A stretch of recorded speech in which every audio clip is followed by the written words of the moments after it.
I'm Dr. Orion Taraban, and this is Psych Hacks, Better Living Through Psychology. And the topic of today's short talk is don't be her option.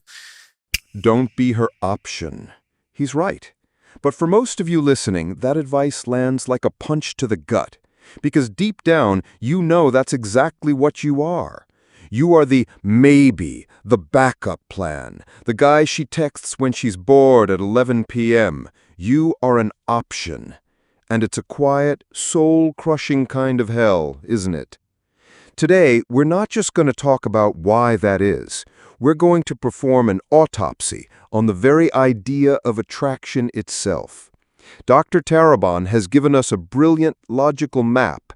We are going to take that map, and we are going to breathe into it the fire, the shadow, and the uncomfortable, beautiful truth of the game as it is actually played. This isn't a lecture. This is a Gnostic deconstruction.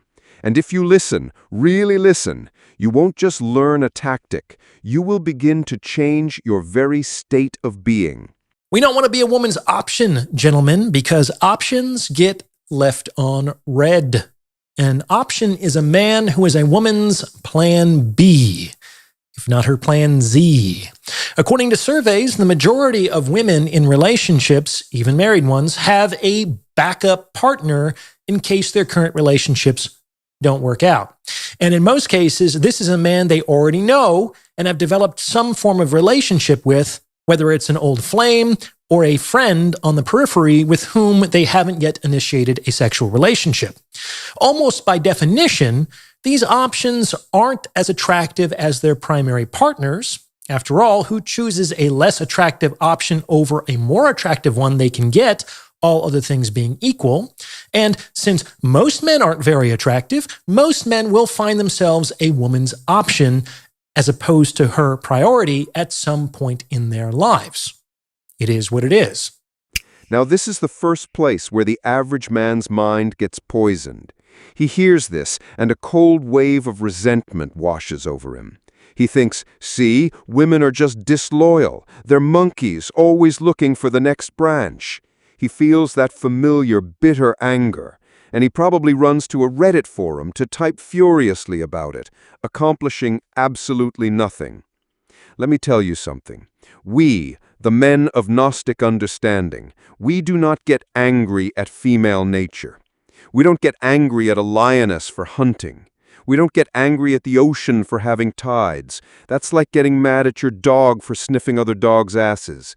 It's just what they do. We study it, we respect its power, and we learn how to become the master of the ship, not the bitter man who drowns, cursing the waves. In this deconstruction, I am going to give you the keys, not to change her nature, but to possess it, to command the type of experience you want deep down from any woman you truly meet.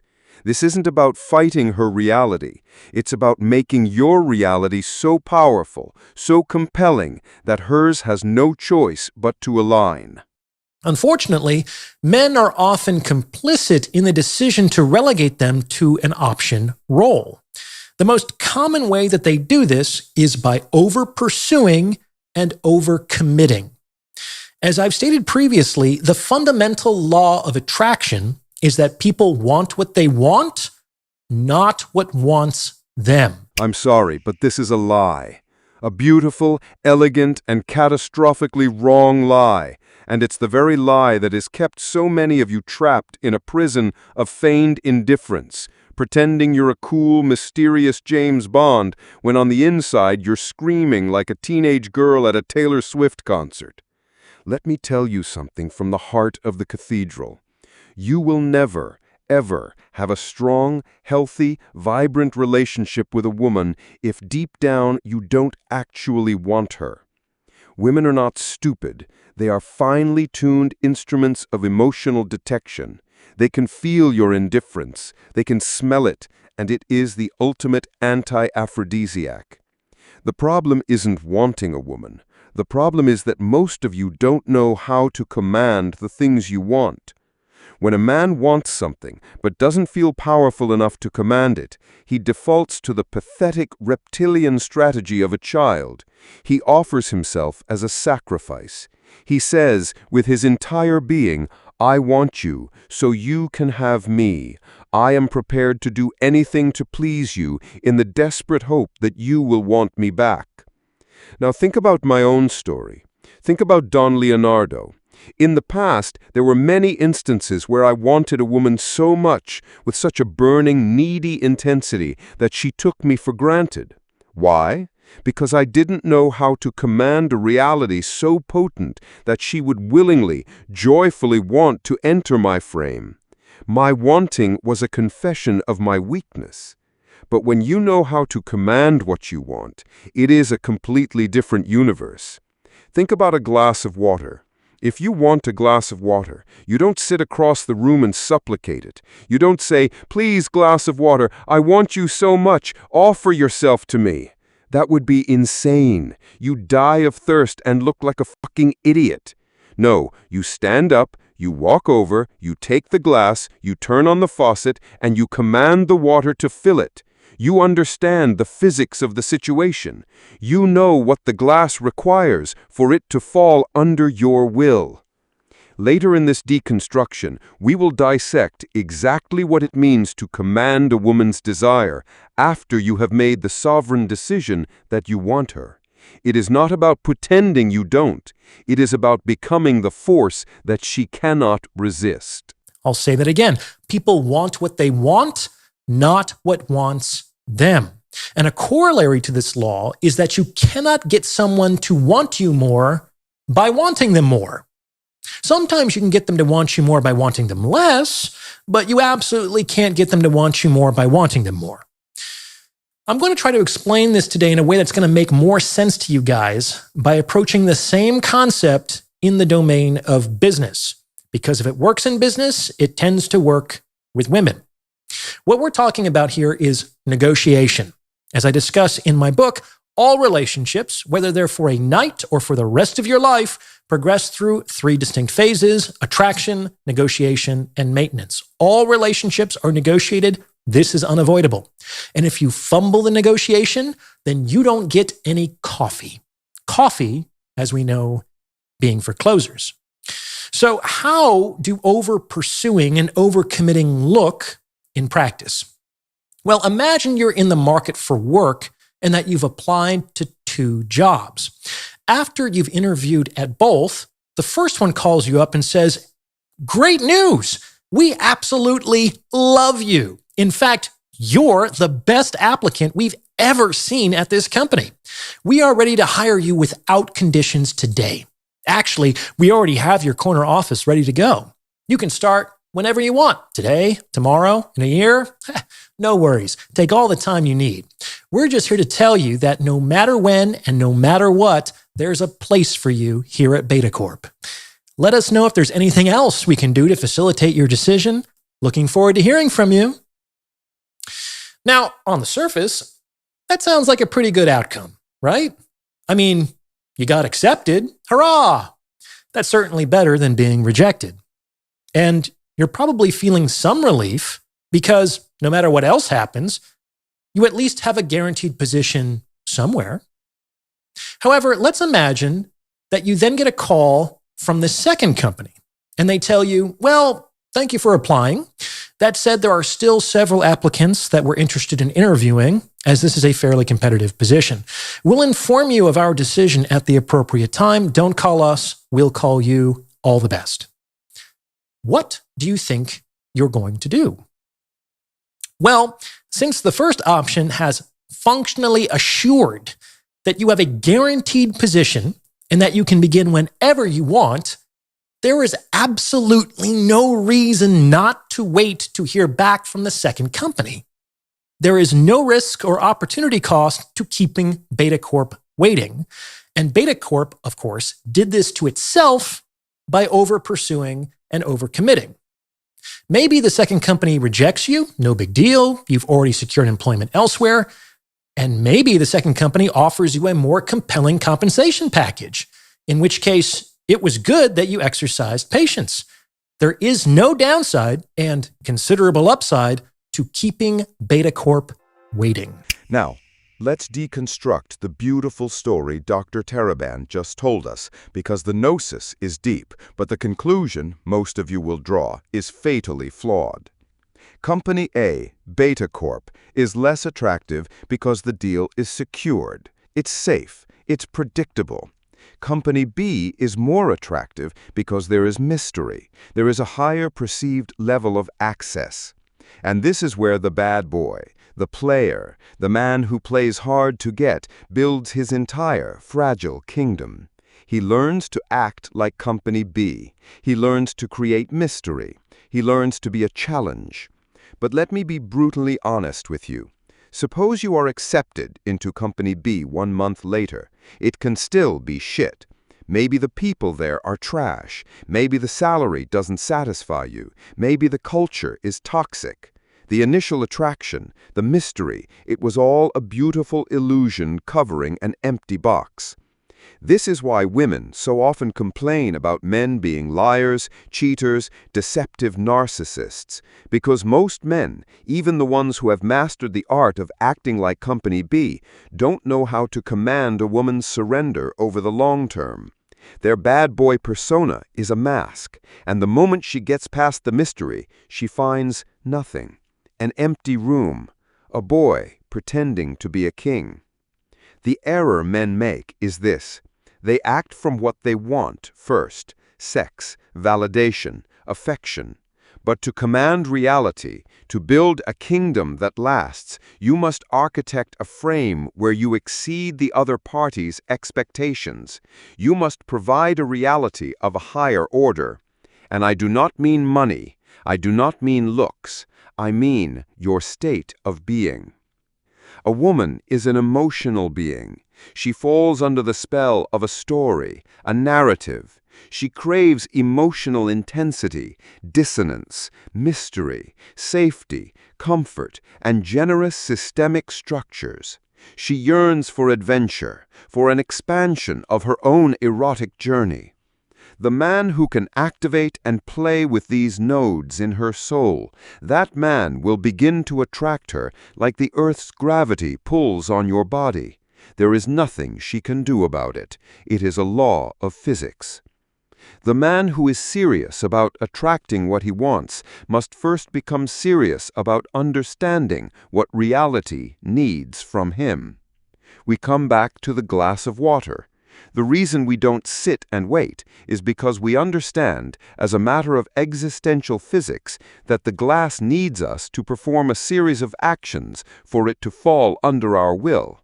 It is the same with a woman, and it is the same with the universe itself. Now let's continue this line of reasoning even further.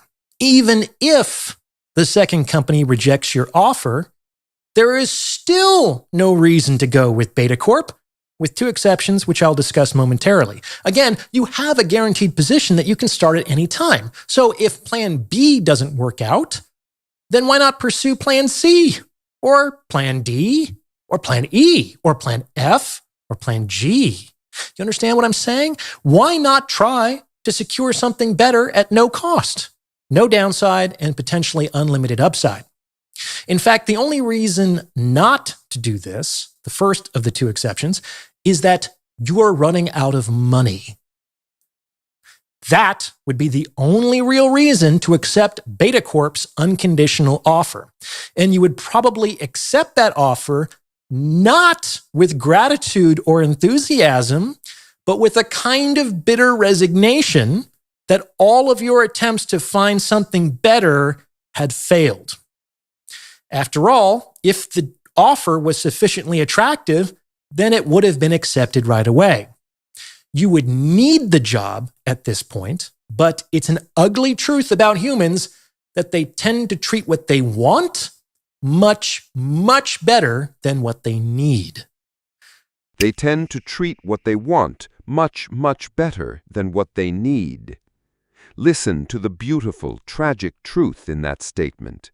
He is putting you in her shoes so you can understand how she chooses. But let's take it a level deeper. Let's say you're in a cafe. You see her. She's gorgeous, and your entire being ignites with a burning desire. That is your want. That has nothing to do with her. It is a reflection of your own biology, your own aesthetics. It is a monologue happening inside your own skull. The reason most men fail, the reason they end up as options, is because they stop there. They are so consumed by their own want that they are completely blind to her need. And what does a woman need to feel attraction for a stranger? She needs to feel safe, not just physically, but emotionally. She needs to know that the man approaching her is not a chaotic, needy, volatile force. And how does she gauge that in 10 seconds? She looks at his eyes. She feels his energy. Some of you listening can't even hold strong, calm eye contact with the woman you desire. You look at her like a guilty dog that just shit on the carpet. Every time she sees that flicker of nervousness, that inability to hold her gaze, her ancient reptilian brain thinks a single, brutal thought. How is this man supposed to protect my emotions from the chaos of the world if he can't even control his own state of being in front of a stranger? This is the gnosis of the dual control model. A woman's desire has two parts, the accelerator and the brakes. Her accelerator is her capacity for passion, for erotic insanity, for surrender. Her brakes are her fears, her anxieties, her survival instincts. Most men see a beautiful woman and they immediately try to stomp on her accelerator. They use cheesy lines, they posture, they brag. They are trying to force the fire. It's like trying to start a barbecue in the middle of a hurricane. It's just not going to work. The sovereign, the alchemist, knows this is a fool's errand. He knows his first and most sacred duty is to gently, masterfully release her brakes. He approaches not as a predator, but as a source of calm. His eye contact is steady. His voice is a low, resonant hum. His energy is one of amused mastery. He makes her feel good, comfortable, and deeply seen. He seduces the dove of her social self first. Only then, when the brakes are released, when the temple is safe, will the serpent of her primal erotic desire even consider uncoiling. And to be the man who can do this, to be the man who can command this calm, requires erotic fluency. It requires emotional intelligence. It requires profound outcome independence. It requires the ability to architect a compelling story for her to surrender to. It requires, in short, that you become the only fucking option worth exploring by demonstrating an atmospheric understanding of the female architecture. And this is the Holy Grail. A gnosis only attainable through the Seduction War Cathedral. So fucking subscribe now to get an understanding of women no one else is teaching on the surface of this planet. Of course, Beta-Corp might be overjoyed that you've decided to join their ranks, in no small part because it never realizes how it was complicit in transforming itself into an option. Men do this all the time in the sexual marketplace. They make themselves too available. Would you like to go out on Monday? Ugh, I'm busy Monday. Well, how about Tuesday? I'm busy Tuesday. Well, how about Wednesday? I'm busy Wednesday. You see? Men show their cards too soon. Wow, I've never met anyone like you before. I really like you, and I'm willing to demonstrate that interest with exceptional gestures that indicate my desire. And men commit past the point of decision. This one's really important. All right, if you ever change your mind, just let me know. I'd be happy to take you out if and when your circumstances change. When men behave like this, they transform themselves into options. And they do this by communicating that they are willing to prioritize a given woman over all of her competition before she's even shown up to work. If you ever change your mind, just let me know. I'd be happy to take you out if and when your circumstances change. Listen to those words. That is the sound of a man auctioning off his own soul for free. It is the energy of desperation. And this is how a woman's ancient reptilian brain perceives a man who over-communicates his interest without being able to demonstrate his value. And the only way, listen to me, the only way to switch from that desperate, supplicating energy to a state of dominion over the reality you want is to recenter yourself. And this is not some vague, mystical advice. I am going to tell you exactly what you need to do. First, you need to find your mission. A man without a mission is a feather in the wind. He will suffer endlessly. Without a mission, you are just wasting your life force. Having a mission is about knowing what you want deep down, the deepest truth you want to live in this world, and systematically moving all of your energy toward that goal without waste. And wanting money isn't a mission. Money is a tool. You want money to buy things, pleasure, security, control, abundance. The mission is the why behind the money. By the time you wake up in the morning, your mind should know exactly what you need to do to move toward your true purpose. This isn't about women. This is about definiteness of purpose. It is the single most important thing a man can clarify in his life, because it is what keeps him centered and operating from his maximum power output. Second, you need to discover and architect your own internal truths. You must know thyself. Most men ignore themselves. They are empty inside, and so they try to satisfy the world in the desperate hope of getting what they want. They have to pretend to be someone else to get a woman because they have no one to be. They are reactive to women because they are empty of their own meaning. But when you know yourself, your values, your talents, your weaknesses, your boundaries, you don't have to act. You simply are, and you begin to attract and command what is truly compatible with your sovereign reality. I understand that this approach makes a kind of rational sense. The men who do this think that the woman in question will be flattered or persuaded by their exceptional interest. However, these men fail to appreciate the fundamental law of attraction and believe they can increase a woman's interest by showing her more interest. That's a negative, Charlie. Successful negotiators know that irrespective of the attractiveness of the offer, they have to act like the second company. They have to interview other applicants. They can't show all their cards. And they've got to put on a poker face.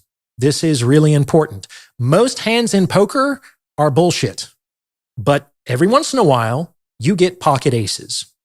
When you get a good hand, you can't start jumping up and down in your chair and pumping your fists. That might jeopardize your ultimate goal.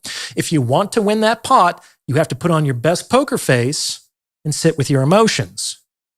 And this leads us to the second general exception to the scenario previously described. That is the second reason why an applicant might accept the offer from Beta-Corp right away.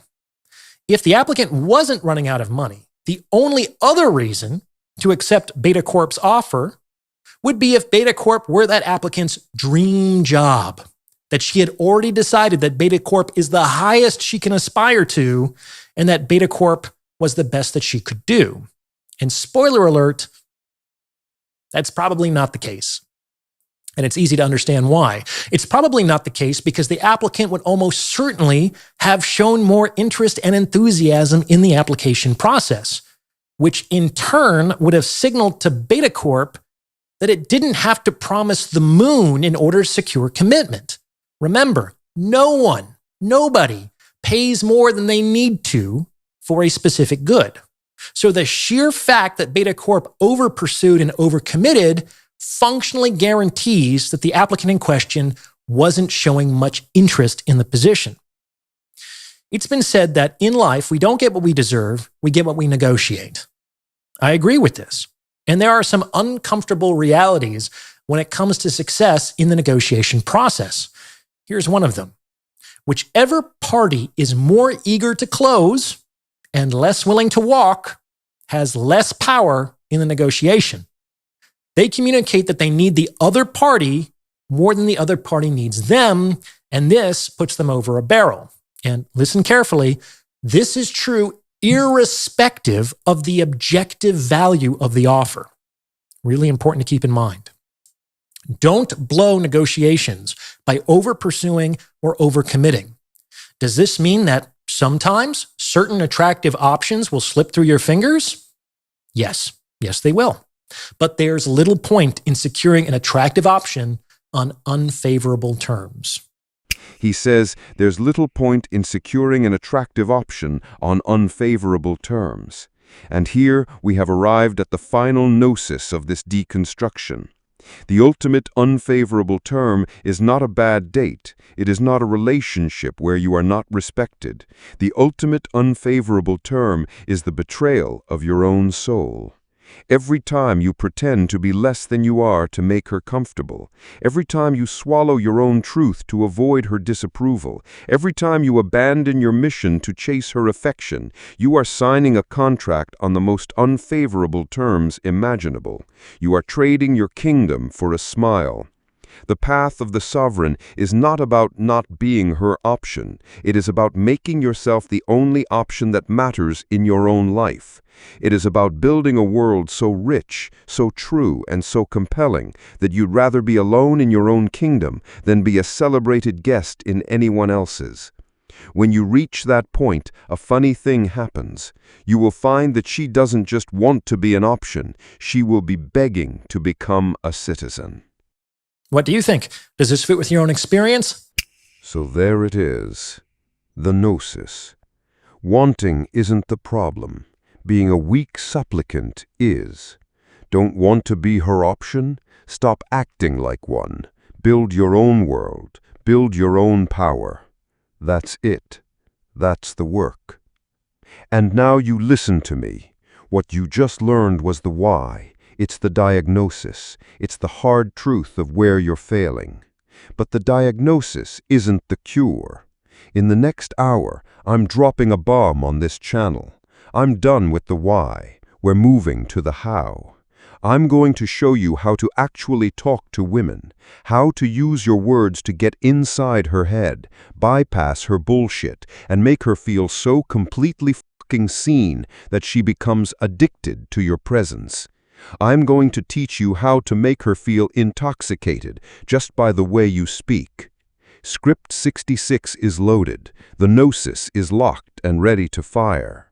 Today you learned how to stop being a backup plan. In an hour, you're going to learn how to become an obsession. Subscribe. Hit the fucking bell. Don't be late.